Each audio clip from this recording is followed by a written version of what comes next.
All right, guys. Hey, this is Terry with NSPS TV Paranormal podcast show, and today I am back in Letts, Iowa. Long story short, man, I could not settle for the way that podcast ended or the way it was going on. Man, audio, video was just horrible. As you can see, things are a little bit better. You know what I'm saying? So I had to give this gentleman another opportunity to come on the show and just, have a discussion about, certain topics. So with that being said, Matt, introduce yourself to the world again, my brother. Matt Madsen, live here in Letts, Iowa. I'm one of the founders. I'm in law enforcement. All right, man, law enforcement. Wow. Hey, every day is an adventure when you're dealing with law enforcement. Man, there's no telling what you might see or what you might drive up to. You know what I'm saying? The world is crazy. It's getting world. Crazier. Yeah, I don't know if you saw what happened up in Indianapolis a couple days ago. But it's definitely getting crazy. But we don't forget about all that political stuff that we got going on today. Man, what have you been up to since the last time I talked to you? Oh, just trying to set up a few places to go. We're going to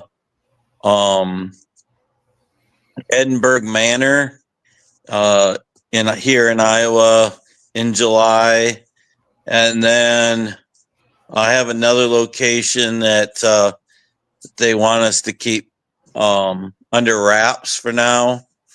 It'll be their decision if they want us to let them, let it out. But right now they want us to keep it under wraps, so we're going to do that here in the next month or so. A lot of people do that a lot, man. A lot of people keep a lot of, locations under wrap. Do you think it's fair to the paranormal community that certain people get into certain locations? How do you feel about that? Well, I mean, it is the owner's prerogative. They may want to know, but yet they don't want the world to know. So they'll say, hey, come in and you can come in here, but just don't make it public because they don't want everybody coming for a different reason. If it's a business or something, you want them to come for your business, not everybody poking around saying, hey, can I come and see the ghosts or whatever at your location? Right. Man, because I've had that discussion on last week's show about certain locations, people can get into. And I mean, by all means, it's totally up to the owner if they want to disclose that type of information or not. But I don't know. I might see things a little different. I've always thought that sharing is caring. I always thought sharing is caring, man. And there are I thought it was funny as we had a location that wanted us to keep it secret, and we did. We didn't tell. There's some people that knew we were there, Mhm. but we didn't put it in on any social media or anything like that. And the next year, they decided that they were going to have a haunted house in that location, and they were telling everybody then, hey, we had a paranormal group in here, and this place is actually haunted. And but they've tore it down since then. But it's just kind of funny how that turns out. Right, right. Uh, let's talk about that word haunted. You know, to me, the word haunted, it really disturbs me, because there are so many other words that we can use besides haunted. Like, for an example, we can use occupied. Somebody's occupying it. I mean, there are so many different ways. I just think that word haunted filters in with ghost hunters. A lot of people are very, very cool with that word, ghost hunters. But me myself, I think it takes a lot away from what we do because being a paranormal investigator, as we've talked over many times, it's so much work. It's so much hard work. It's so much dedication, and it takes a large support system to achieve what you want to achieve. Being in the paranormal community, but I'd rather see another word because to me, I just think haunted. When you think of haunted, you think of haunted house, as in, it's a fake, scary house. I mean, and I don't know, maybe people need to just uh, change things up a little bit. Let's use certain words that can, collab with the certain word that you're saying. You know, uh, because I've never used that word ghost hunter. I mean, I've used it when it comes to the talk on the TV show Ghost Hunters, and I'm just trying to figure out why would they use that word. You know, uh, to me, I don't think we'll actually learn exactly why they use that word, that phrase, ghost hunters. I mean, I think if we can use something else, I mean, paranormal investigator. I Uh, like paranormal investigator because ghost hunter to me is, how do you know it's a ghost? And exactly, and are ghosts actually real? Is it another dimension? Is it That's why I like paranormal, because you're investigating what's not normal. You're not necessarily investigating a ghost. exactly, and I think that's the biggest problem when people use that word because there's a lot of people who think that that's basically what we do. You know what I'm saying? And to me, I just think we need to have. Was that clock again? We need to open up a broader spectrum when it comes to something like that. I just think it's just one of those things where I like to see certain words because I think if you use certain words, you get better reaction. Because to me, ghost hunters sometimes can be in a negative light. I mean, oh well, you guys are ghost hunters. You're out there hunting ghosts. I'm like, no, that's not exactly what we do. But if you want to say it like that, I mean, I think personally, I think we investigate. I don't think we just go out there and just hunt. I think hauntings can be. You know what? I put hauntings in the category, and I might be wrong. You might want to disagree with me on this, as urban legends. I mean, not urban legends. Urban. The guys that just go around just searching for things. They're not really into paranormal investigating, but if they just happen to come up on something, that's fine. Because they don't really expect that they're going to catch something anyway. You know what I'm saying? So I think ghost hunters, if we can tweak that word, I think that would be great. I think a I lot. think the ghost hunters too, people um mock it more than they do paranormal investigator, because that's like, ah ha ha, you're a ghost hunter. Ooh, what are you going to go look for tonight? And versus paranormal sounds more professional.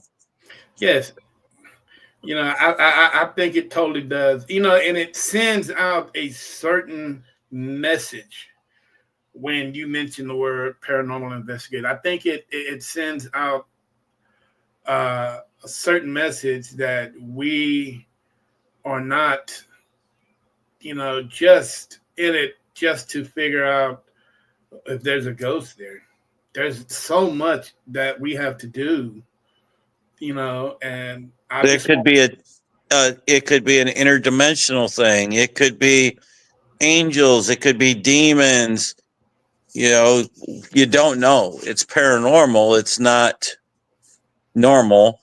It's not a ghost. So you know, I think so. I think we just need to, if we can get everybody on board and figure this thing out, where you know, because I think those people that are hypocritical of us, those ones that are out here in the world that are, so judgmental. I think they use that word as a ghost hunter. I think they use that as leverage sometimes, and not really trying to figure out the real meaning of what we do and how we do it.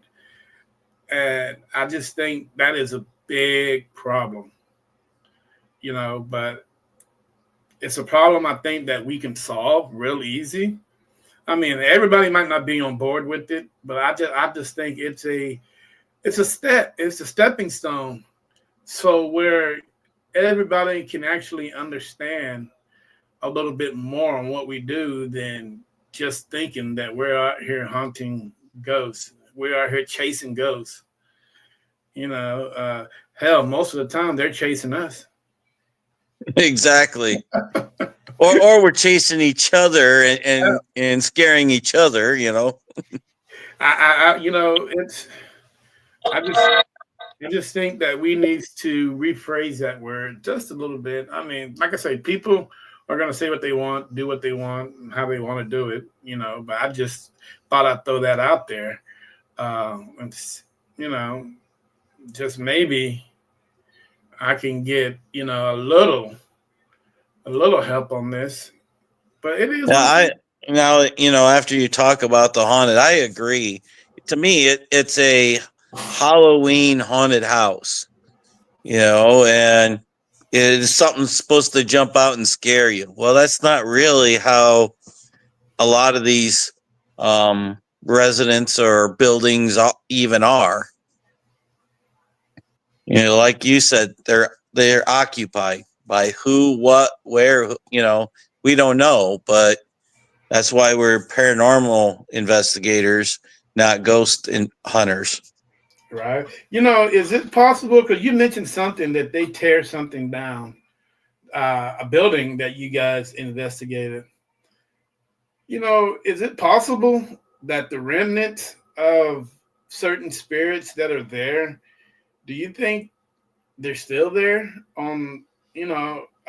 It seems like spirits have a tendency to, you know, not really pay attention if if you knock a building down, or it's just one of those things where they see what they see, you know. So this case here, we have not been part of it is still standing. A small part of it is still standing, and we have not been back since.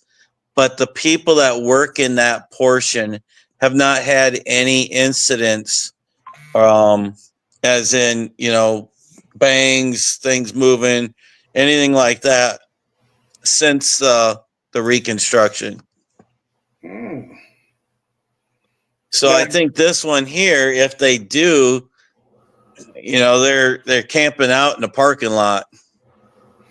yeah. I think they just see what they see, and just because you knock a building down, they what they see is could be something totally different, like you're saying. The building could still be there, and so on and so on. Because I hear that a lot, man. I hear a lot. Oh, that building's down, dude. Just because they tear something down, that don't mean you just can't investigate the property. You know what I'm saying? Because Exactly. And people have asked me, especially in this case, what happens to them? And it could be one of several things. They could still be there. They could, they they could move to a different building. They could just maybe even move on. Now that they don't have their building, they could just plain move on. There's several things that could happen to them. They could move in with me or move in with you. We right, just don't know. you know, it's really hard, man. Because to me, I think the biggest thing that people don't understand is they are afraid of not knowing. I think that is some people are so scared of not knowing. They, it seems like they just rather not know. They rather just keep it to themselves. But dude, I want to know. I want to know everything. Exactly. You know what I'm I saying? and that's why I got into this, is because I want to learn. I want to, you know, I know I know there's something out there, but what? Yeah. Let's change the subject here a little bit. Is it, let's say, for an example, Matt, that somebody out there knows what's going on. Is it fair to everyday people out there that they keep such a secret? Well, you know, I think in this case there's several ways that could go. One, um, we tried to hit on this a little bit, I think, when we talked last time, and it could go either really well, but I think that people, once they found out, would literally try to weaponize it and use it to, their advantage and push their values and and that. So it could be awesome or it could be completely detrimental. Mm, yeah, I can see that too. Uh, there's a lot of things that shouldn't be weaponized, and it is. You know, uh, for the And bigger, something religious like that, I think they would try to weaponize it in a heartbeat. yeah, and I definitely think so. I just think that they would, man, they would go in all full force with that. They would not hesitate to uh, put things together and just go with it. I mean, that's the one thing that I hate about our government is they are so afraid that and think that we're not ready for what's out there. Well, and I don't know if that's the case or if they're keeping it a secret so that they can try to um enhance it, try to weaponize it, make a super soldier or whatever, or interdimensional travel, So I don't know if it's so much as not letting us know or if they're trying to keep it for themselves. Well, they always seem to keep things for themselves. That's one thing Oh, that I have no doubt about. I was in the military. They keep a lot of things to themselves. And is it right? I don't think so. Is it for our better judgment that they do this? That they keep things a secret?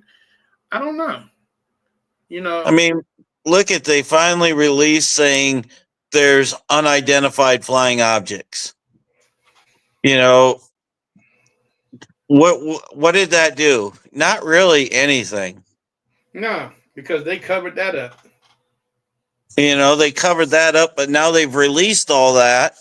And, I think for the most part, the people like you and I are still interested in it and still watch that kind of stuff. But Joe Schmo could really care less. Yeah, yeah, I totally agree with you on that. You know, a lot of people, they really don't. I mean, they would care less. I mean, I totally agree with you on that. Until it lands in their front door. Exactly. And then they're going, help. Help, and what do you need help for? I'm like, oh, help. I'm like, nah, bro, you're gonna have to figure this one out. Help, you know, you And definitely. we don't know if they're good or if they're bad. I mean, look at the movie Independence Day. People are out there with signs, in the movie. Granted, it was a movie, but I really see that happening, and if they are not friendly, you know, But I think it has to be, and I could be wrong.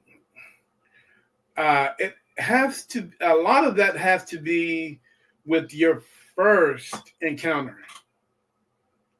Your first encounter with something you don't understand will play a lot into future uh, encounters. You know what I'm I saying? agree. I agree. Like a first impression. Yes. Your first impression says it all. If you come in hostile, they're going to be hostile to you. You know, Exactly. I mean, it's just like dealing with people every day. If somebody comes up to you friendly, you're going to talk to them friendly. If they come up to you rude, you're going to be rude right back. exactly. And I think that's the key to everything. Being able to communicate and to people and just be able to, if we can withstand that first punch, that'd be great. But Exactly. that first punch is based on us. If somebody comes up and hands you a device, you don't know what it is, you're not going to shoot them. And a lot of the movies today, they kind of portray that. Exactly. It's just like the Day the Earth Stood Still. I don't know if you've seen that movie, the second version with Keanu Reeves in it. I haven't seen the second one. No. He actually gave the military a device, and they thought it was a weapon, so they shot him. And I'm like, what the That heck? doesn't surprise. That really doesn't surprise me. They shot him, but they understood it was a offering. It was a gift from one world to another. And they took it and they like, well, my bad, dude, my bad. It's a different. My bad is a difference between you communicating with someone that's thousands of years above us, and you want to go and shoot them and do whatever that you want to do with them. It's Well, crazy. I mean, he was trying to show some respect, and we completely disrespected him. Exactly. Exactly. They, it's crazy how we look at disrespect as, I mean, because it happens so much today. Disrespect is like the new norm. You know what It I'm saying? is. It is. And we deal with it all the time in law enforcement. And I look at it this way. If I walk up to your car and I'm like, sir, ma'am, whatever, and I treat you with respect, I expect it back. But if as soon as you start treating me with disrespect, you know, that that friendly demeanor is gone, and now you got a chance. You're gonna get cited, arrested, whatever. Mm-hmm. Over, you could have just said, "Hey, officer, I screwed up." Blah blah blah. It's a respect thing, and there's no respect nowadays. None whatsoever. And I see that no respect being turned. And we talked about this the last time you on the show. Respect is something that you have to have. No matter where you at, no matter what you do, no matter who you encounter in this world, respect is a must. You know what I'm saying? Because if you don't want, like you say, you don't want nobody disrespecting you. So, you know, No one person is better than any other person. yeah, you're right. Even though we're 1,000 years apart from each other, we're still the same. Exactly. Still the same. I don't see just because you're from a different planet that my technology. Of course, my technology is going to be way better, but I'm not going to sit up there and just disrespect you. Who disrespects somebody that's 1,000 years way ahead of you? You show the most respect, no matter what. And to me personally, I think that's our biggest downfall as humans. Exactly. You know what I'm saying? A lot of people do not understand what the word respect. And you know what? And it's more so. It's not more so our generation, because that's something that we were learned and taught as kids as we were growing up. It's more the generation now. I Yeah, don't. the younger generation. What is it? The Gen Zs or whatever they are. I'm not sure what you call them, but they have no respect for anyone. Yep. But maybe it's a learning process. Maybe it's something that they have to figure out in their later years. But to me, it And just I think a lot of that is how they're taught too. yeah, I Because, agree. my kids, they're taught to respect, their elders, adults, so on and so forth. I've got, younger kids, and they'll walk up to you and shake your hand. They'll do, stuff like that. And the next kid is completely different. Yeah, they are completely different. Matt, there are paranormal teams popping up every day. I can't tell, and then there's so many teams that I've had on the show that has been. They just started. They just, this first podcast. So they want to be able to go out and express themselves and tell the world a little bit about why they want to investigate the paranormal. But here is the thing, and you might agree with me on that. Uh, it's really hard to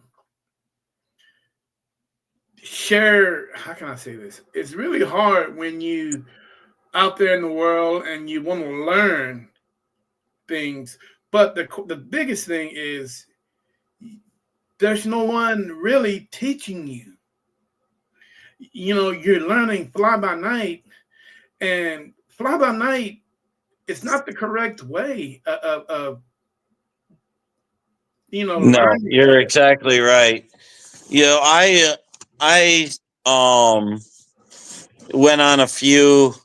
when I started with Chad Kalick and his crew, um, and they were actually really cool to work with and everything, and had some really good views on how things were to go, and so on and so forth. And I've tried to instill some of that into my kids that go with me. But otherwise, there's not really groups that will, they want to make money. They'll say, hey, I'll rent this place out and you can come and investigate and let me know what you got. But to me, there should be come in and learn your equipment. This is what this equipment does. This is how you download it. This is, you know, and another thing would be like debunking things. You know, why are there noises in your pipes? Well, that could be air, and stuff like that. There's things that these, especially these younger groups, they don't know this. Right. And then they're coming out and saying, hey, this place is haunted, the pipes are doing this, and they're screaming, and it's like, calm down, relax, and use your equipment to its fullest. But there's nobody to teach them that, and some of these groups are very tight knit and won't let people in. To me, if somebody wants to come with me, you know come with and learn. I'm going to tell you how I want you to do this. And what I'm doing is I'm telling you, this is, how we do it, because I don't want to be looked at as a fraud, a fake, or anything like that. I can't stand these people that, fake evidence, and, for views and stuff like that. That's what's giving long or paranormal investigating a bad name. And these you see these TikToks and stuff like that, YouTube videos. This look at this scary thing. Well, I look at that video and I can plainly see that shadow is an owl. Why are we making it? It's for the views and not for actual investigating. Yeah. It to me, and I think it's just going to get worse. I mean, I really don't see anything pulling this together, and I just think it's going to get worse as time go. Uh, it's going to be hard on some. You know what I'm saying? It really going to be hard, but that's a fight. I think that we're going to have to fight as a community. And if we don't fight it, like you say, it's going to go down the chute. Yeah. And once things start going down the chute, I mean, it's pretty much over with. Well, and that's the biggest fight we have is these people are faking stuff, and so it makes it people doubt that what I actually found or what you actually find.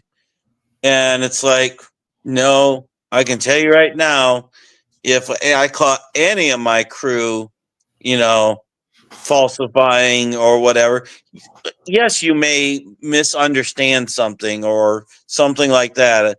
An EVP to you or me, so it sounds like somebody saying stop, but it's something else, soup or something like that, and we misunderstood it. That's understandable. That's just how you heard it. But faking stuff, that's what's going to be the downfall to paranormal investigating, because it's giving all these skeptics fuel for their fire. Yep, I totally agree with that. You know, it damn fly. Do you think that's the reason, skeptics? Do you think that is the reason why we're not as successful as we are as a community compared to some communities that are out there that are doing pretty much maybe some of the same things? I just think, damn, boy, I just think that uh, it's hard out there, dude. And if you don't come with your A game, it can definitely take a hold of you. You know what I'm saying? So I think you have to build some type of reputation a little bit. And once you start building that reputation and people start seeing that, you're true to your word, like this, place that wants me to come and investigate. Once they see that I come and investigate and I'm true to my word, I'm not releasing any of that. That word gets out saying, hey, he will honor his word and he will bring back and show you what he's found. And that, and then it's on them. If they want to go, hey, this is what, they found, whatever, it's actually their stuff, their information, because it's, they're building their paranormal activity, you know, we're just there helping make light of it. Yeah, and make light. We, as much as we want to make light of it, like you say, dude, there are critics that are going to break you down. They're going to try to analyze every little thing that we've done, we put out there. You know, to me, I think a critic is probably one of the best things that are out there because we want that. I think we need that. I think we need someone to say, "Hey, this is not true." Because can you imagine a world with no critics in it? Well, there's critics, and then there's your computer board. What do I want to call them? People that like to just poke the bear, type thing. Mm-hmm. Where they're not really a critic; they're just in there trying to cause drama. To me, a real critic, if I show you a picture of a video of a mist and it looks like a person, and that guy, the critic goes, well, that could be due to hot and cold or something like that. That's understandable. But to say, well, that's just dust, or, well, it's not dust because we were there. You saw it, this and that. If it was dust, we would see it, and, if you're going to be a critic, maybe ask questions, you know, could have been, not like, oh, I've seen this before, blah, blah, blah. It's like, have you really, have you really, or are you just a keyboard warrior who's trying to cause drama? Yep. And that's something we really don't need, because there's so much of it going on now. So every little positive light that we have is a plus. Exactly. I really appreciate everybody out there. And I don't mind a true critic, but ask questions or whatever, and if you have seen it, show me an example. Yeah, Exactly. and explain to me why it is this, because then maybe I can go, oh, I agree, or I still disagree. You know, don't just say it's because I've seen it before. Well, that's not really an answer. Exactly. That I think that's telling you what you want to hear, and what we want to hear is not always the correct way of it's not the correct terminology. I'll this here, that there. Well, no, man, you got to be truthful with this. And, truthful takes you a long way, because if you're truthful with it, you're going to be honorable with it. So you really have to really be able to, you know, like I've always tell people, you really have to think outside the box when you are doing this, or when you're talking to somebody, about the paranormal, whether they, like you say, are critic or not, or whether they're judgmental of what we do or not. But we definitely needs to broaden the scenes up a little bit, because I think for every time that we present something out to the world, like you're saying, there are always somebody out there that will, debunk it. And to me, that's fine. That is fine. But it's going to be a day where it's going to be somebody's going to post something where it's totally undeniably some of the best evidence ever captured. And that's going to change the world as a whole. And you're still going to have your people that are going to go, well, I don't believe it, and that's their belief, and they probably don't believe in a lot. Yeah, but I don't understand, Matt. If you believe in the Easter Bunny, if you believe in Santa Claus, why come you can't believe in life after death? Well, I don't disagree one bit. I don't understand people's logic. If you believe there is a God out there, most religions believe that there is a God. But I don't understand, dude. It, God, paranormal investigating goes one in one. Let's say, for an example, there's no God. There is no God. How? Where? I mean, I'm trying to figure out where is all this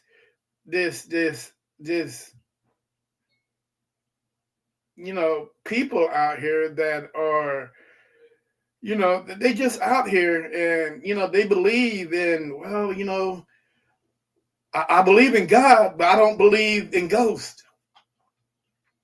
But you can't have one without the other. That's just my judgment.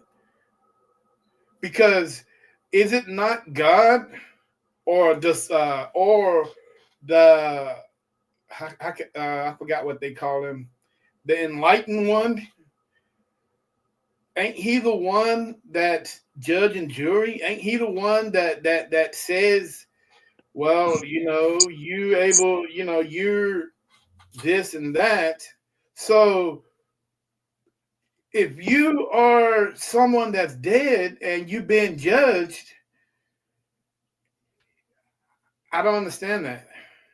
So here's a good example of what I had one of my paranormal shirts on, and I went to a doctor's office, and the doctor goes, I don't know if I necessarily believe in, ghosts and stuff like that.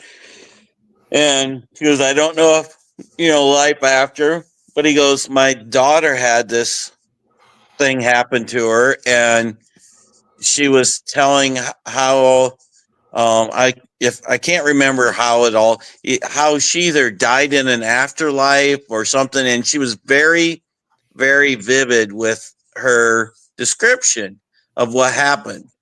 And he goes, that just freaked me out. He goes, she's never been to Florida. And she was describing, this location to a T. And I'm like, well, I said, here's another thing, you don't know, but you're a doctor. Explain how these miracles happen.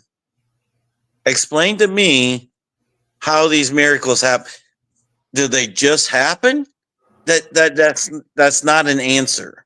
Right. Something has to help some of these miracles.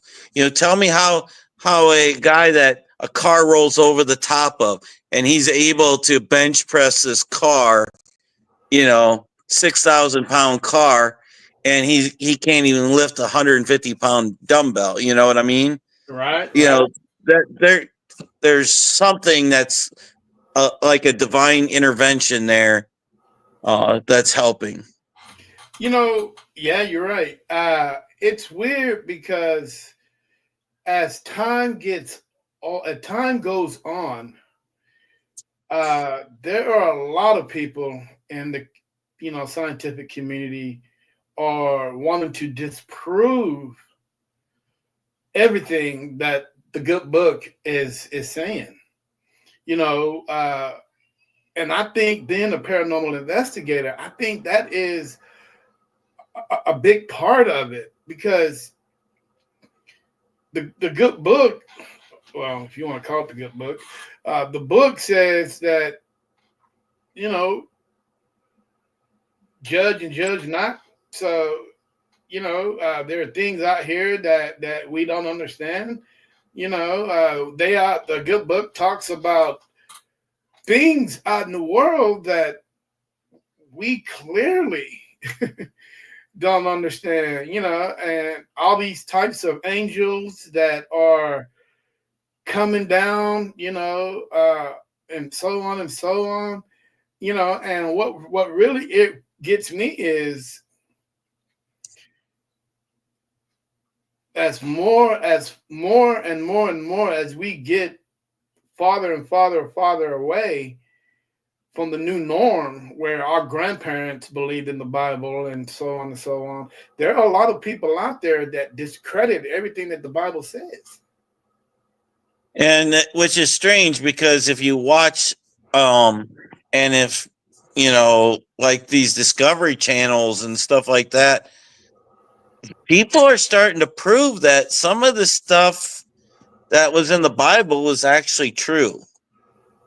And you know, okay, these are archaeologists. These are guys with PhDs, just like the people that are saying it didn't happen are going, I have actual proof that this is, true. And they still try to discredit it. It's like Mhm. we have visual, actual hand on proof, and you're still trying to discredit it. Exactly. And as much as I would like to sit down and discuss, the whole situation with a priest, but it would be hard to do so because they are so stuck in their ways and beliefs because this is what they believe in. You know what I'm saying? And it's to me, it seems like there's a dark. It seems like there's something dark that don't want us to understand because we talked about that a couple minutes ago.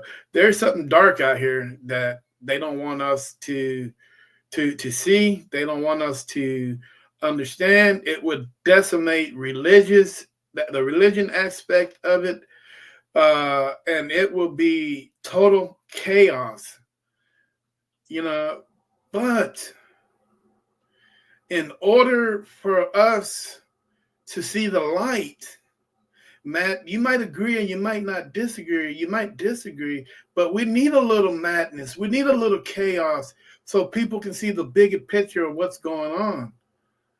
The how it when what it takes is an actual incident to happen, like you're saying, like a natural disaster or something like that. It actually takes stuff like that for people to all of a sudden go, oh my goodness. A case is they always talk about it, and I'm not trying to get into any debates here or anything, but home ownership of a firearm or something like that.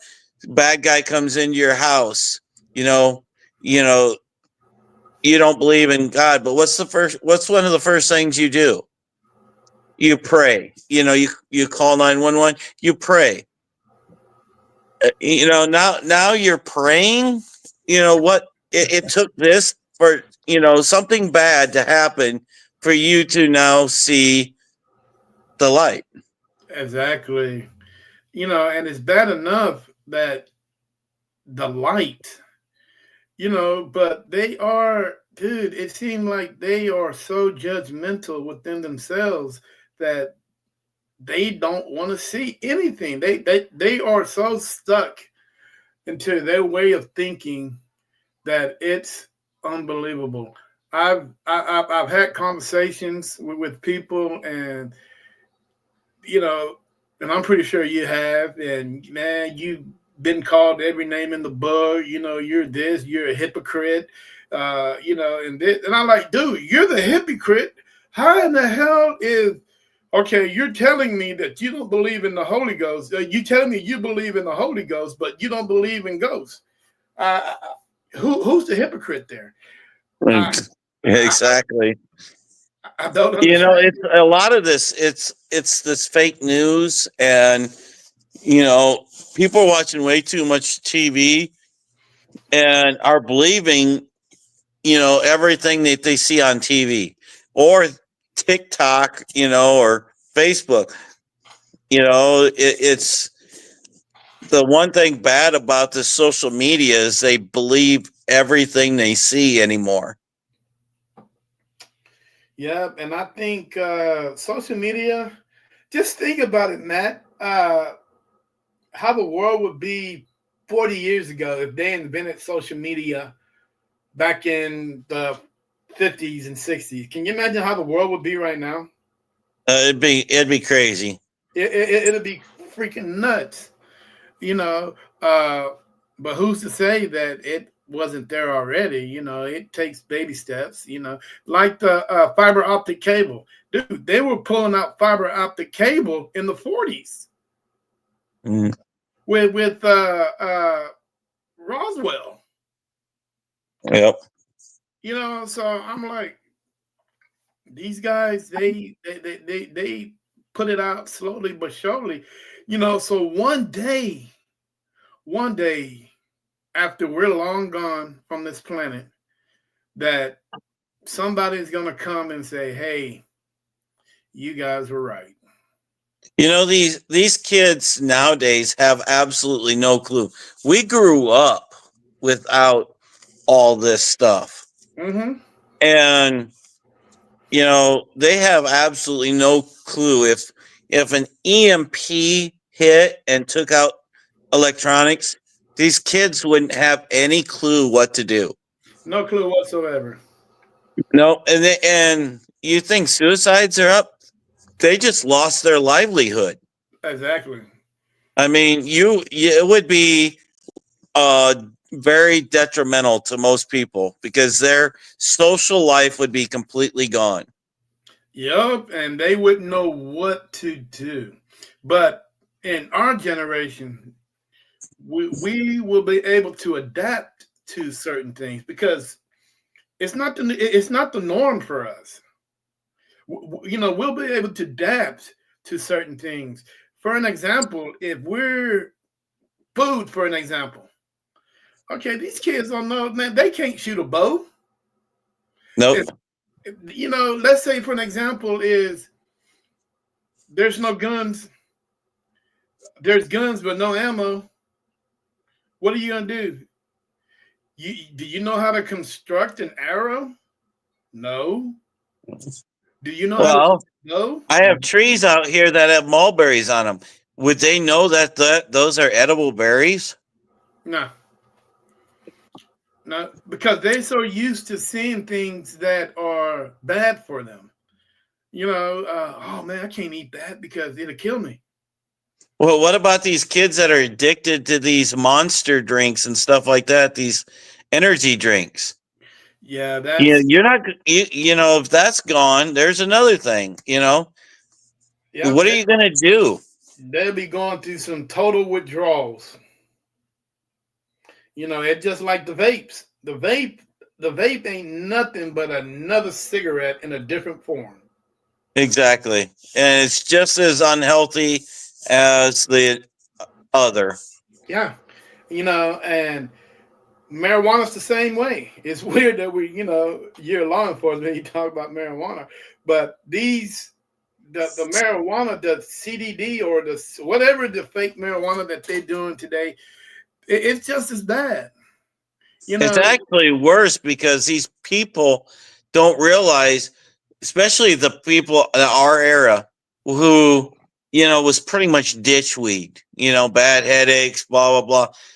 This stuff here is so pure that it's detrimental. It's not um doing what everybody's saying. It's I mean, you can drive by in a car. It is so strong with your windows up, and you can still smell it coming from the car.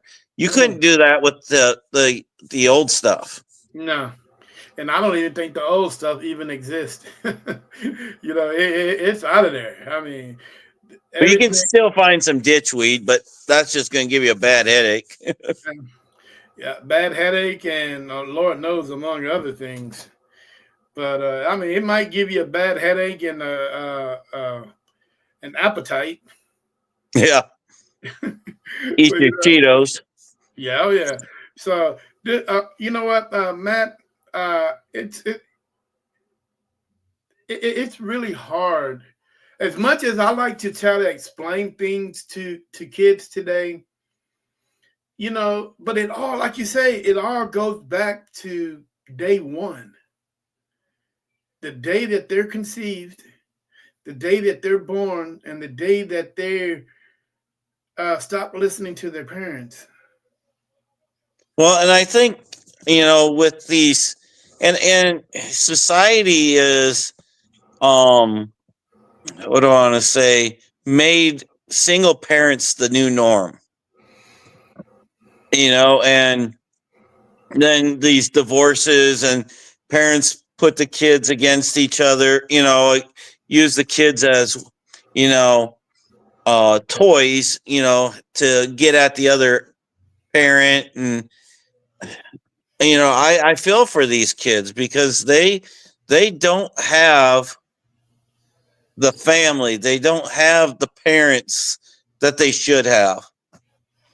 And you have to have two incomes anymore to, be able to make a living. So, the parents aren't home, even if they are, they do have two parents. So it's hard for these kids to actually um know what it's like to be, have a true family.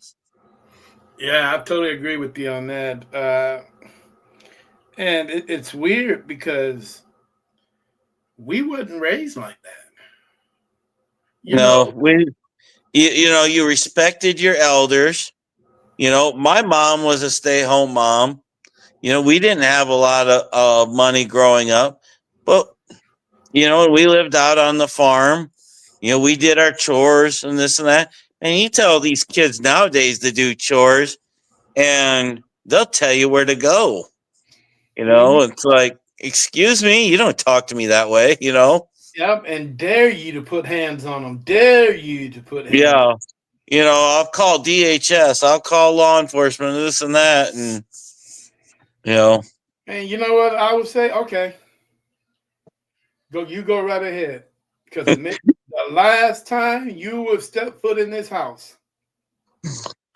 I give them a little bit more ultimatum than that, but now all my kids are adults, so but I wasn't nice. I thought I would tell them it, you want to call DHS, you'll be calling from the hospital. I don't like, if I'm gonna get in trouble, it's gonna be worth. I'm gonna make it worth my while. Yeah, the You worst know. but does it the way kids are today, you know, and the way kids were when we were growing up, does it help our generation the way that we were? Because like you say, they don't listen to nothing. But it's the new norm these days. You I know, think I think some of it is, you know, we didn't have certain things growing up. So we want our kids to have certain things. We want them to be able to do certain things that we couldn't do. That I understand that, but the problem is with all these. Yeah, and I'm not saying single families are a bad thing, because I was a single parent when I first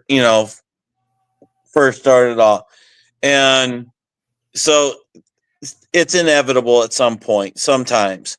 But these kids aren't having, that necessarily that role model in the family to look after, dad to take them hunting or fishing, mom to excuse me, sorry, to bake with, stuff like that. And they, because that single parent is working one, two, three jobs to make ends meet, so that you can have all this, these things, and be able to, go out and party with your buddies, and or even just do sports in general. Sports are so expensive.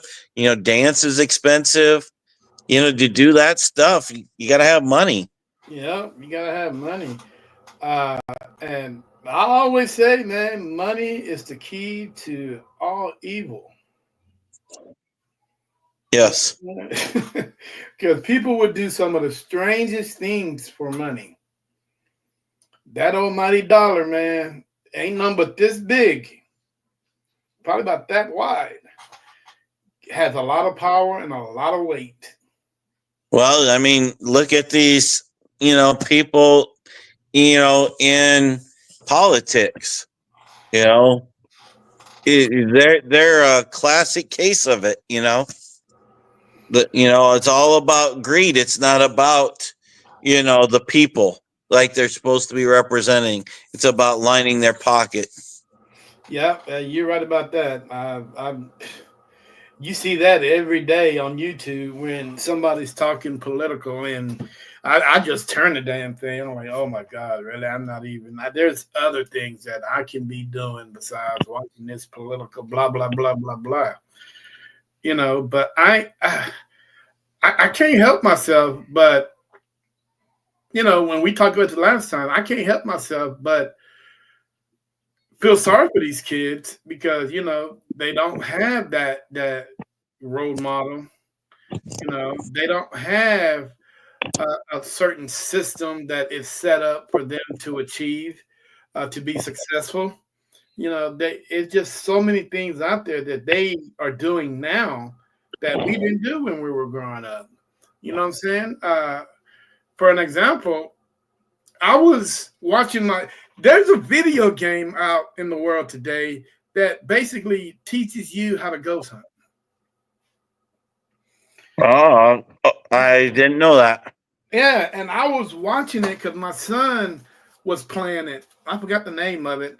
And it has on the wall, when it first starts out, on the wall, it has all these paranormal devices. And if you control the person, you go get that device, and it basically shows you how this works, that works.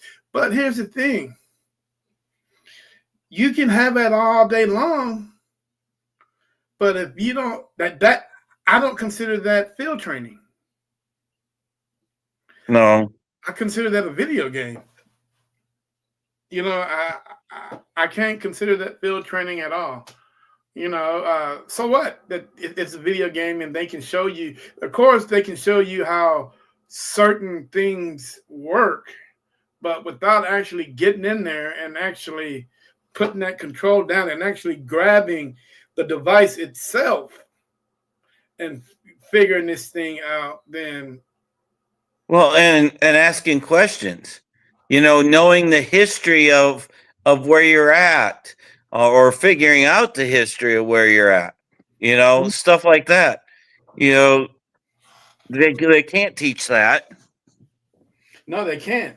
And most, and I think if I'm right, this game is set up in a cemetery or in a park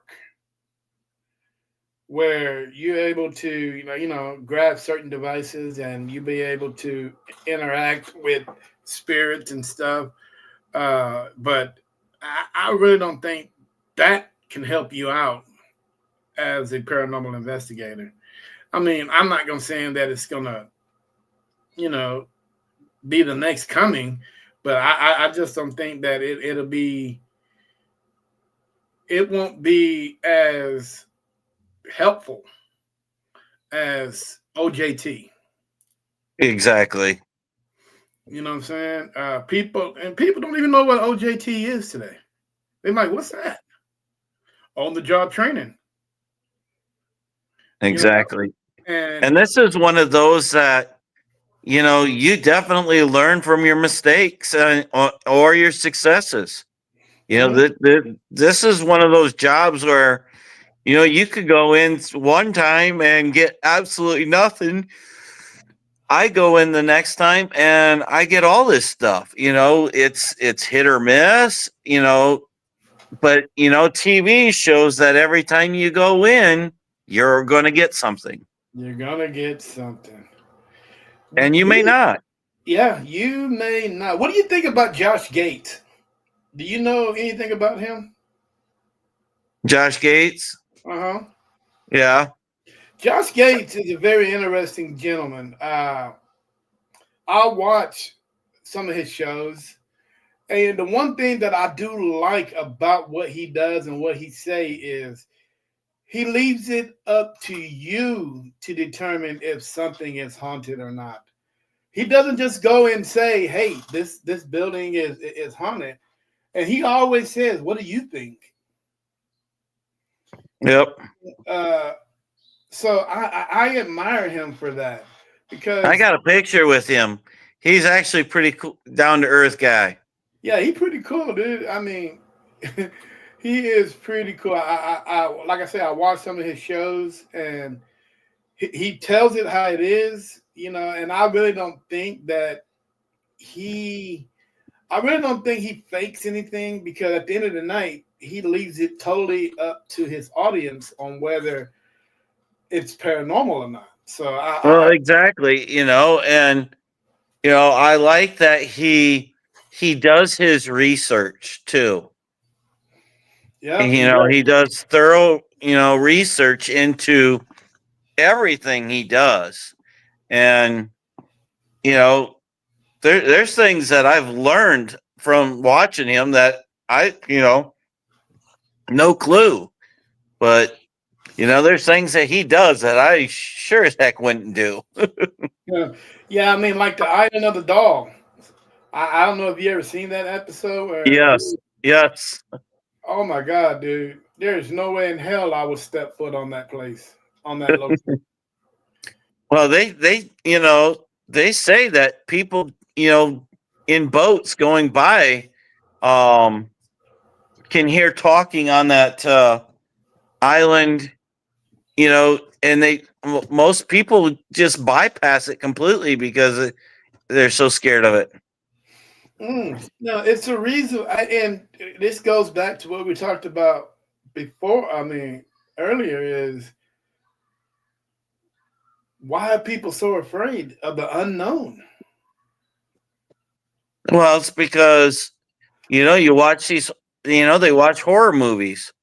You know that stuff is going to kill you. Exactly. Like this whole situation with the Annabelle doll. I don't know if you kept up with that, but it's on tour. It was actually stolen a little while ago and then refound too. So I'm like, why something that terrifying? Who or what would even possess something like that to be let out in the world, even though it's in a case? Why? What is the purpose? Well, and the same way with Robert the doll, that you have to ask permission to take a picture with him. If it's that bad, why?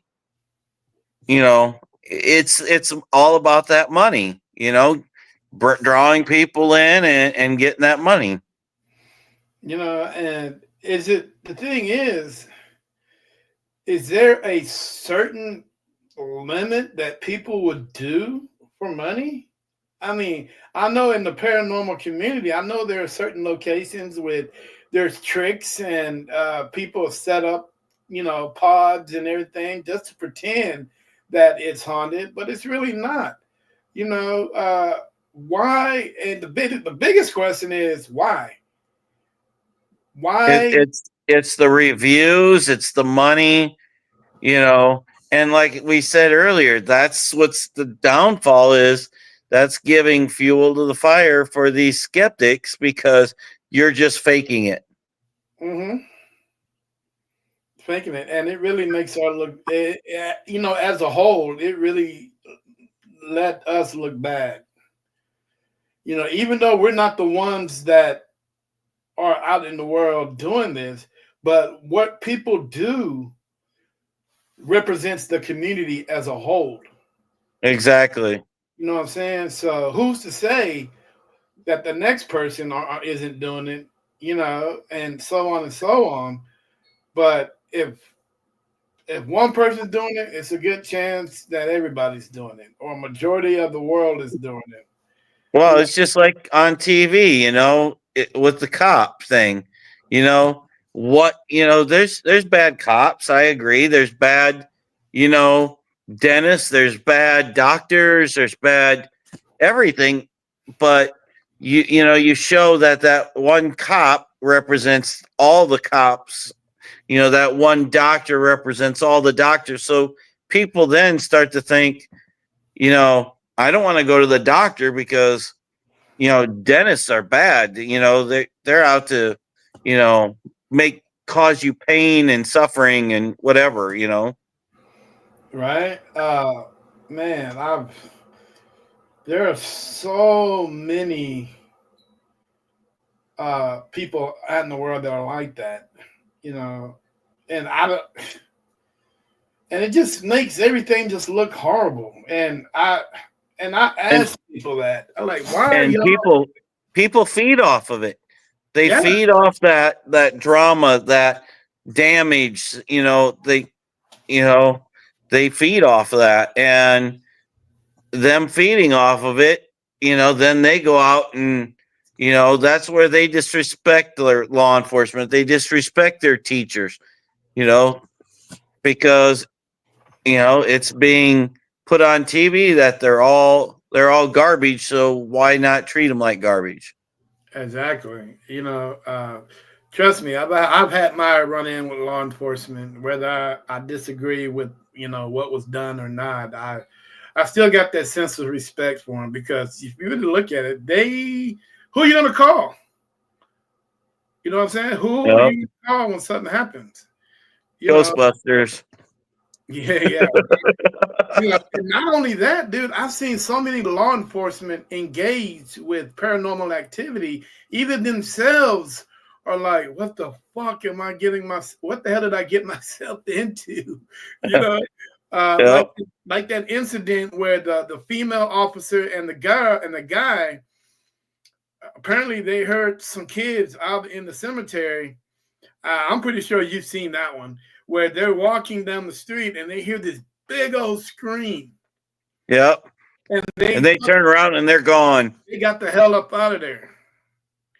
You know, so name a firefighter is not going to do that. An EMT is not going to do that. But it's a police officer's duty, just like our duty as paranormal investigators, to investigate. Exactly. You know what I'm saying? So when those guys, hey, and trust me, they did not waste no time. They got the hell up out of there. Just like that house. I don't know if you heard about it, but the husband murdered the family, and the house has been abandoned for like a couple years, but every now and then, when the neighbors walk by, they see children out looking out the window, so they can't help but think, "Who in the hell's in this house?" So they called law enforcement, and law enforcement went in the house, and the house was empty. Yeah, So, there's several shows and that about, like the midnight shift and stuff like that. Uh Emergency services and paranormal. You know, there's ambulance crews that'll turn around and see patients on their ambulance, cots, mhm, and they're empty. They haven't had a call yet or whatever. You know, Firemen seeing people running through the halls and going to rescue them, and there's nobody there. You exactly. know, it. Everybody, all emergency services have seen something or other, at some point. Yes, and who's to say? I mean, and law enforcement, especially EMTs, because those guys, if it's not you guys that are first on the scene, it's definitely them. Especially when it's, Especially medicals, deaths, stuff like yeah, that. Yeah. and I don't even want to talk about the nurses because the nurses are in, certain parts of the hospital where things, hella crazy things are going on. And and I'm Yeah. like, oh my God, dude, really?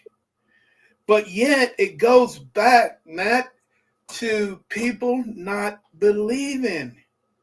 And it's one of those biggest things is I just can't, people just don't believe in what we do. Well, there's another side of that too. Um, so one of the guys I do this with, one of the other founders, his dad lives in a house um, that has paranormal activity, and he is, what's the word I'm looking for? There's been so much paranormal activity over the years that he's become numb to it. He doesn't even, if a chair moves, he doesn't even phase him. He doesn't even notice it because it's happened so often that you know it, he doesn't even see it anymore. Interesting.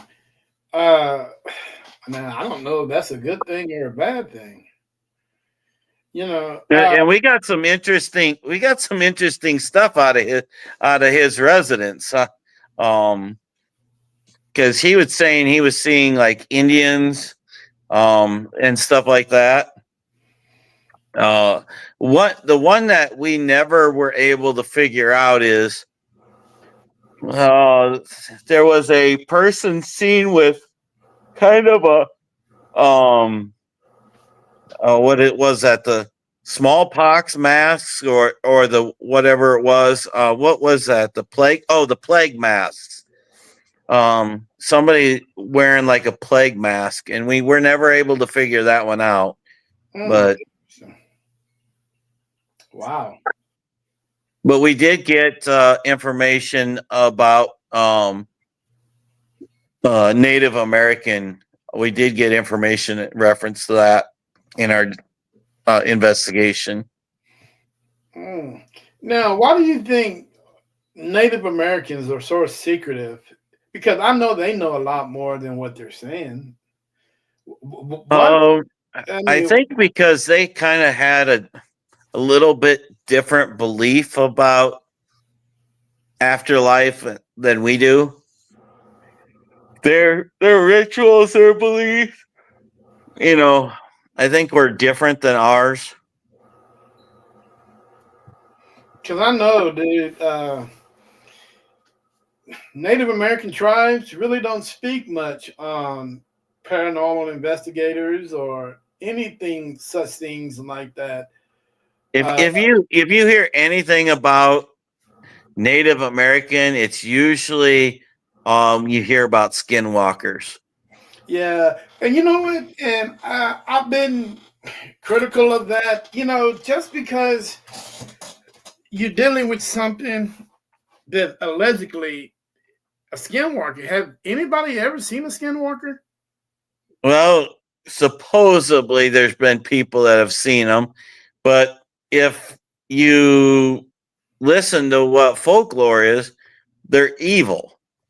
And if you see one, it's supposed to almost attach to you until it takes you over or kills you or whatever. So depending on who you talk to in reference to it, you know, eh, they're not something you want to see, because if you do, it's not good. Well, let's do this for a minute. Whenever you see a skinwalker, it's always something that has to do with nature. Either it shapes the form of a wolf, or some kind of mystic animal. Yep. You know, but Well, on some of these YouTube channels, they've even taken the shape of like your family pet. mm-hmm, some kind of animal. But the thing is, if you look back, and I'm saying not all Native Americans are like this, but most of the Braves are.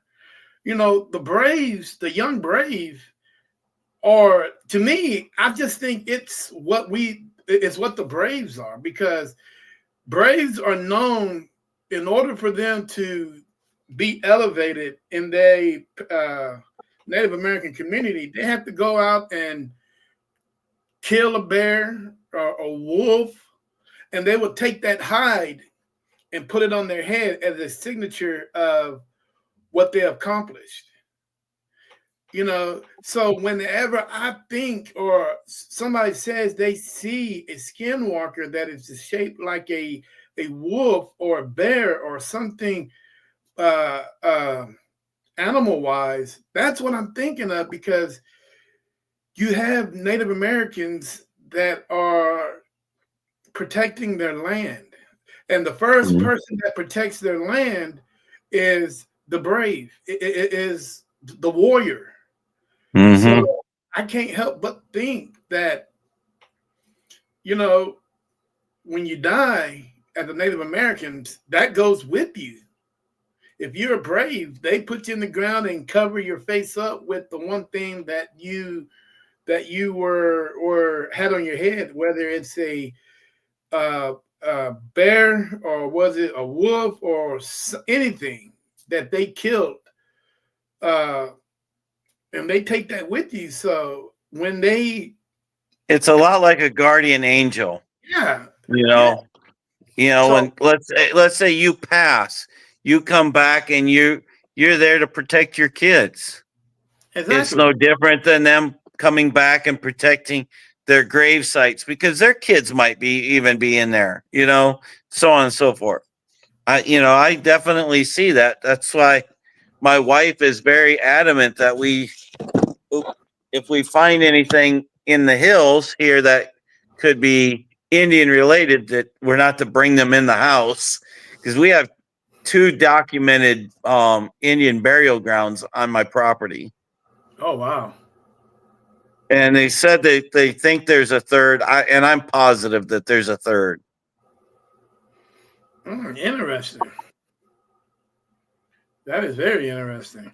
But yeah, I mean, I've had that conversation with so many people about skinwalkers, and I'm like, you know, skinwalkers, maybe they just protecting what's theirs, and whatever you're dressed up as a brave, that's what you're gonna appear to when someone sees you.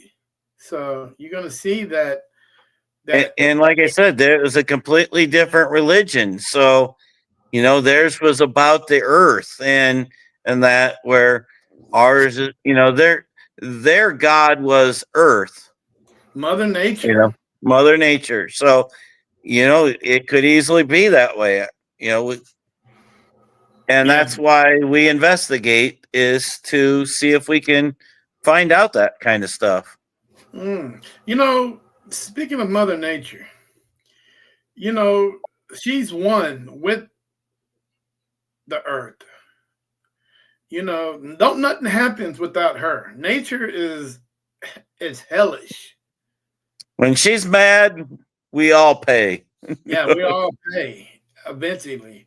You know, but it seems like they understood that. It seemed like Native Americans understood it. And they They could em- talk to it, you yeah, know. they embraced it. You know what I'm saying? They see certain animals that they can say, "Hey, this is a hawk," but it's in the form of something else, and that's where that whole skinwalker thing comes in at. You You know, know, they looked at as the bear was like their brother, or maybe that bald eagle was grandma. You know, they believed exactly. that. You know, they did believe in some type of reincarnation because, you know, they call them, you know, stuff like that. But here's the biggest question, Matt: how many Native Americans would you say were on this? What was on this continent before the before the white man came? Oh, I'm betting there was thousands. I Okay, mean, because now there was how many different tribes that, you exactly. know, So it's not possible that the U.S. government can wipe out everything or everyone that's considered Native American. The Trail of Tears, that'd be like it would be just like the, you know, the Jews during World War II. yeah, the Trail of Tears. Uh, when the native when they did what they did with the I think with the smallpox or whatever that they did with the sheets or with the Yep. blankets, Okay. Yeah. it was not the deaths was not as many as you think it was. I I mean, mean, it mind you, sounded like a lot because of the number that might have been in that group, but when you think about it in perspective, you know, several hundred might have died, but when there's thousands of people, you know, how was that? You know, one in every 100, one in every, you know, 10, you know, how, you know, because none of that was officially documented, you know, in reality, to be able to say, you know, yes, it was horrible time in our country, but oh, excuse me, how many, you know, what was the actual percentage, you know? the biggest question, Matt, is where did they go? You know, I did, you know, because they, like you said, we said they, you know, they believed in, you know, Mother Nature versus God. So for us, we go to, you know, we talk about going to heaven. They talk more about reincarnation into a spirit animal.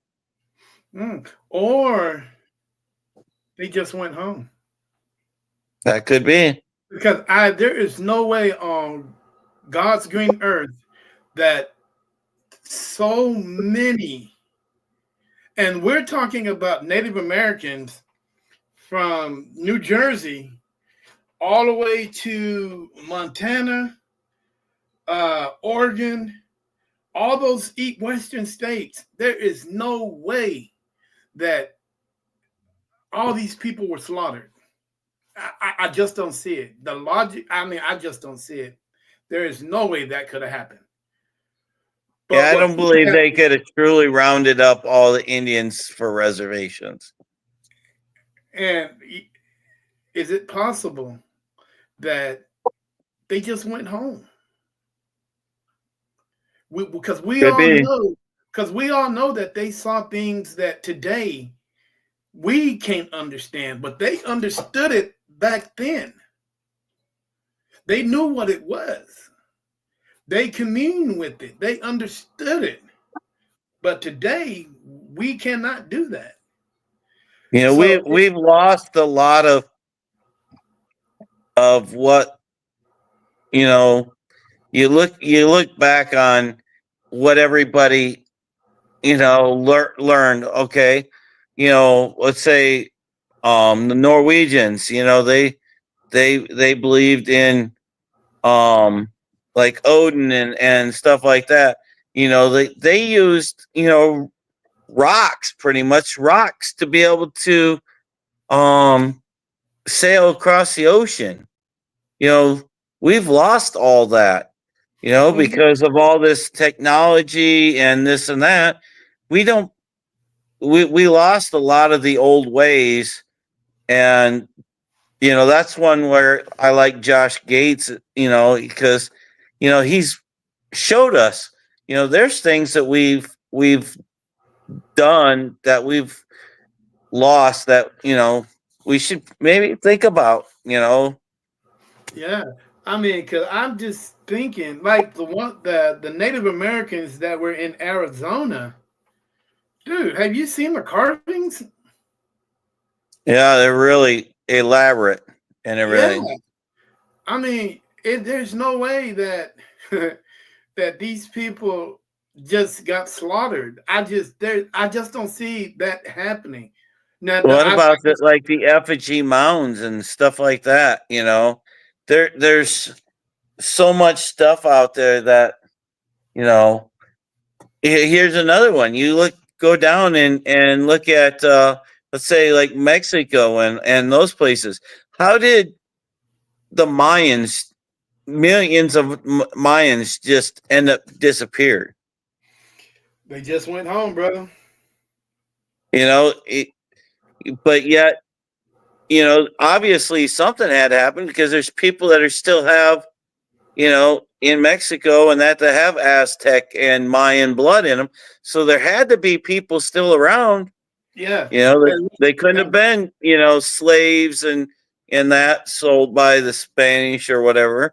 and what's so really interesting is all the monuments that are there uh, uh, originated from one location, and that's Egypt. Because if you look at the pyramids now, how is it a pyramid that's 1,000 years old?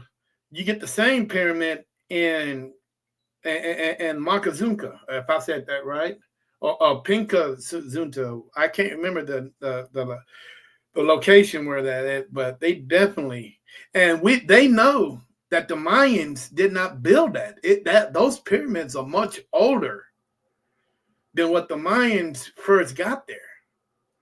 So I can't help but think that they just evolved. They came across a species of certain tribe that is much older than what we are, and they put out on the table, hey, either you guys can hang out or you can come ride with us. Which one y'all want to do? And There's a lot of things we don't know, and that's what goes back to why we investigate. yeah, yeah. And just think, uh, let's go back even more hundreds of years. Let's go back to the Catholic Church, where the Catholic Church was the first one to do a paranormal investigation. Let's say, for an example, if that never happened, if the Catholic Church did not evolve the paranormal, because I think they had a lot to do with it, paranormal investigating, how would things be today? Well, You I know, mean, look at how many reported exorcisms they do. I mean, where would we be? yeah, where would we be? There was a lot of things going on there. You know what? There were a lot of more. There were more things going on back in those days than there are now. Actually, look at the statistics on exorcisms, and it's crazy. I was blown away at how many exorcisms are still done today, that we are. are clueless about. Yeah.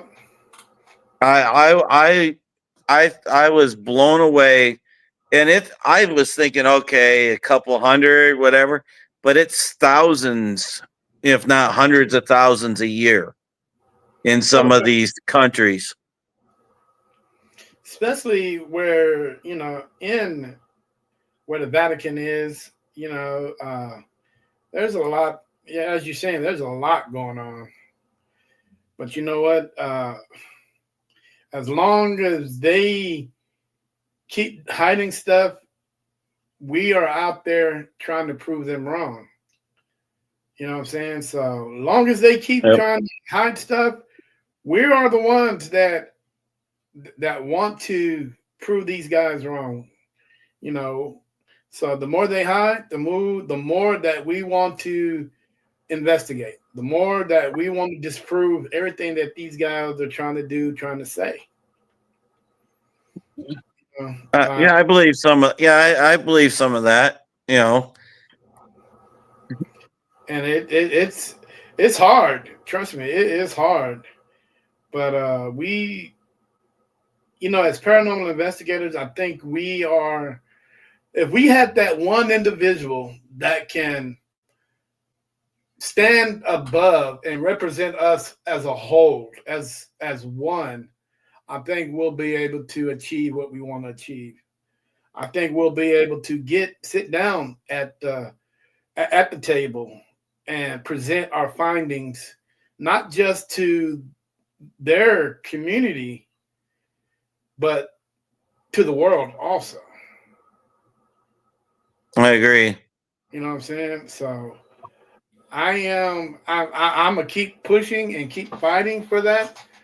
Uh, you know, and hopefully one day somebody would decide, hey, we need to rise as an organization, and we need to make sure that we are the ones. Make sure that these people are the ones that can set the level. Set it. Throw it out there, and just keep everything that you know uh, open and I would believe. like to hope to believe that it would be in my lifetime, but I don't foresee it. You know. No, I don't foresee it either. But you know what? It's been one hell of a ride. Like, I've told some of my friends I retire from law enforcement.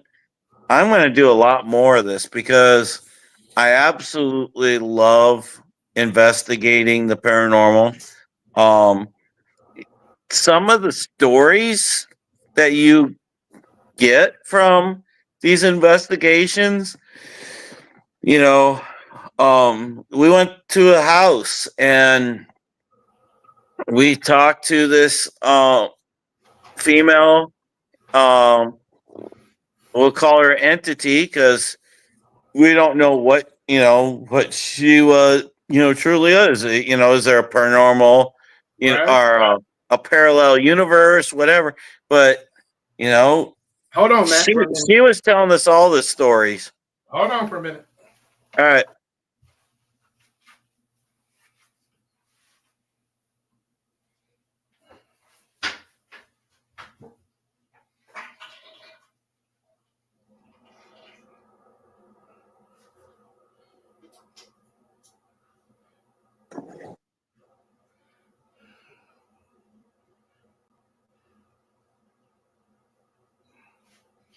Tori, it's quiet in there. What are you doing?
Sorry about that.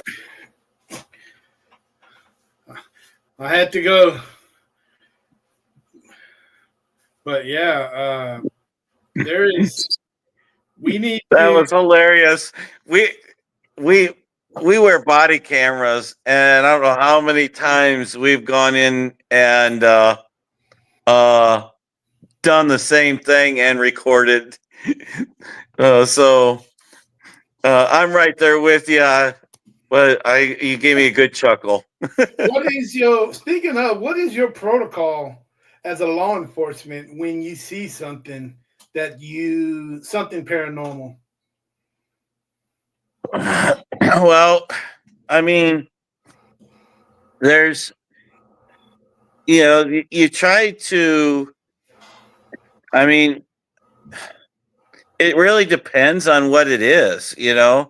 Um, because here's the thing: is if you tell some people what you saw, are they going to think you're crazy?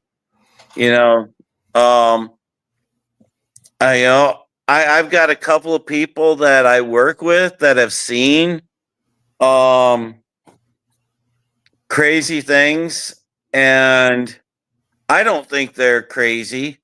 But because they truly believe they saw what they saw, and I wasn't there. I can't disagree with them, or I can't agree with them. So it's like, dude, I go on paranormal investigations. I see things, but they're like, oh, they don't want anything to do with going out and investigating because they've had their own experience Mm-hmm. and it scared them for some reason or other. But they know that they can talk to me about it because I'm not going to belittle them. But Oh there's other people that will, make fun of them and make fun of us for doing the investigating. But so you're hesitant to say anything because of that. Now with video, now with the body cameras, it's kind of hard because people review the body cameras, and sometimes that stuff's caught now on video, on camera. Like you talked about those two officers in that scream. Their car camera caught that. And there's another video out there where an officer's searching a house, and the door opens, or the door shuts, and so on and so forth, or you see shadows. So the video cameras can kind of help you now, show that you aren't crazy, Mm-hmm. or you're not lying. Yeah, there was looked like a person run by. So I think a lot of the cameras are helping people to come forward now and say, see, this is what I caught. I wasn't lying to you. Mm. Interesting. Well, Matt, man, we've been going on an hour and 43 minutes. Now, once again, another interesting topic conversation. Man, tell the world how to get a hold of you if they ever Uh, Iowa. I have a Facebook post, Boma Paranormal. There's actually I pay for actual website. I don't really do much with it, but it explains how to get a hold of me. Um, my name's Matt Madsen. I'm personally on Facebook. I'm on Messenger. I'm on TikTok. I don't put a lot of paranormal stuff on the TikTok stuff, uh, but I do put stuff on and I'm putting more stuff slowly now that I have somebody that can um, uh, crop my longer videos and put them on Facebook for me. So I'm slowly starting to put more of that, the longer videos on and everything. But those are the best. Otherwise, I have my phone numbers on there. And if you need to, my email's on there. and stuff like that. So more than welcome to get a hold of me. All right, man. Well, hey, you guys go, please. If you guys are ever in Iowa, please um, call this guy up, man. If you guys looking for an investigation or anything, or you just want to talk, he's your man up in Iowa. So please give him a big shout out.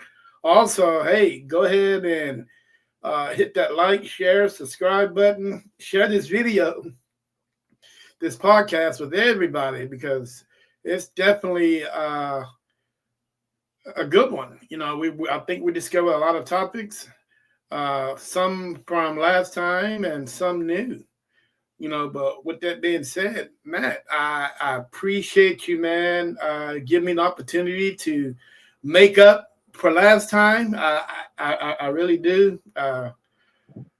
You know, last podcast was as interesting as it was, man. The audio and the video was horrible. I really wish that had come through because we had some good topics there too, especially with the, the picture I sent you, and we had some good discussion. Yeah, and the picture I sent you, you know what? I'm gonna learn how to do that actually, because I know I can pull pictures up from my uh, uh, uh, laptop, but I have yet to figure that out how to do that. But I'm learning. It's a learning process on how to do that, you know. But hey, man, I appreciate you coming back on the show. I really do. Man, keep up with the positive and good work that you guys are doing up in Iowa, man. I really appreciate it. You know, I'm pretty sure there are others out there that appreciate a good paranormal team that's out there trying to prove, you know,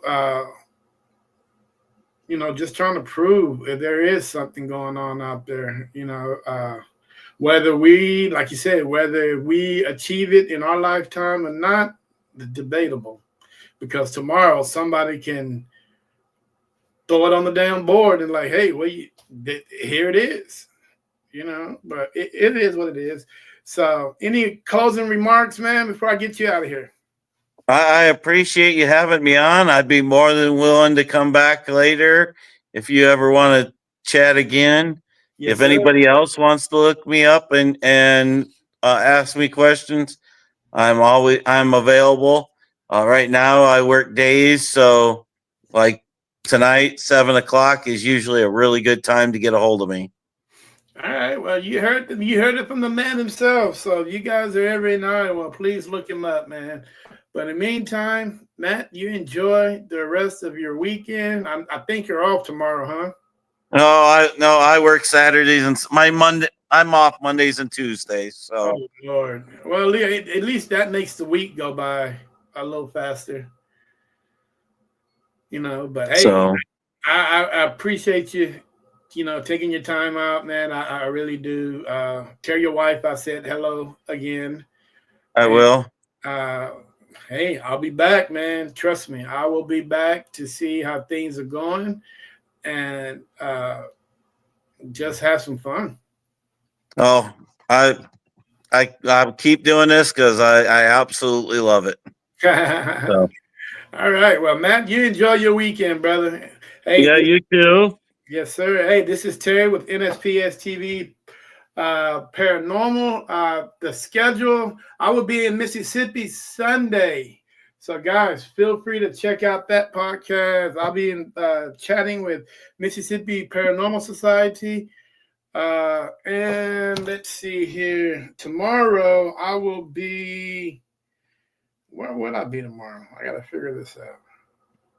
At home, sitting in your podcast. Yeah, that would be nice. Tomorrow. Let's see here. Tomorrow, I will be in the great state of Kentucky with Bluegrass Ghost Chasers. So, hey, feel free to check that out and have another great conversation. So, hey, until then, have a good one, Matt. I'll talk Yeah, to you you. too. Take care and be safe. Yes, sir.